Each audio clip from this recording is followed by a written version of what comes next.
Senate Budget Committee member Pete Ricketts joins me now. Mr. Senator, the government has been shut down for nearly a month. Some top union members demand the government reopen.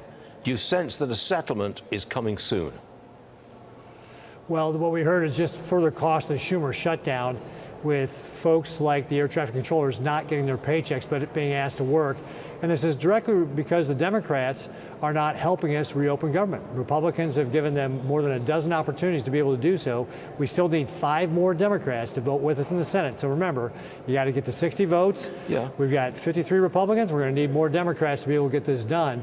And they just got to come around and say, hey, this is the right thing to do. Well, we need to get on with our work. Do you see any signs that Chuck Schumer is beginning to crack? With union pressure like that, this guy's under a lot of pressure. Chuck Schumer is doing this for his own political partisan games. I do believe there's other members of his that are sympathetic here and want to be able to start getting government back open again. And we've certainly heard some sidebar conversations to that effect. But Chuck Schumer has got an iron grip on his members right now, and they're not breaking ranks yet, except for the 3 they already have. Okay, next one. Senator, President Trump is criticizing Russia for testing new nuclear-powered missiles. He's telling Putin he ought to just end the war in Ukraine. You're on the Foreign Relations Committee. Trump seems to, he's run out of patience with Putin and is starting to push him more. You see that? Do you see it that way?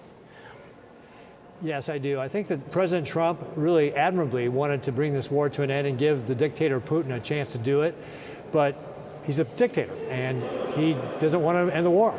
So what I think the president is coming around to now is we have to step up the sanctions like we did against the Russian oil firms last week, that we need to give Ukraine more weapons. I'd encourage the president to consider giving those Tomahawks and letting them strike deeper into Russia to be able to attack more infrastructure.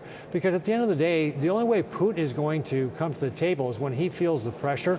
He's a dictator. The only thing you can do is punch him in the nose. That's the only thing dictators understand. And the sooner he comes to the realization that he cannot win this, and we're going to keep ramping up the pressure, the sooner he will come to the table and maybe have a ceasefire.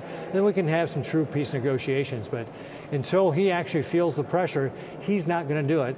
And that's why the president has to keep the pressure up on Vladimir Putin. Senator, many thanks for joining us. Senator Ricketts, always a pleasure. Thank you very much, sir. My pleasure. Thanks for having me on. Yes, sir.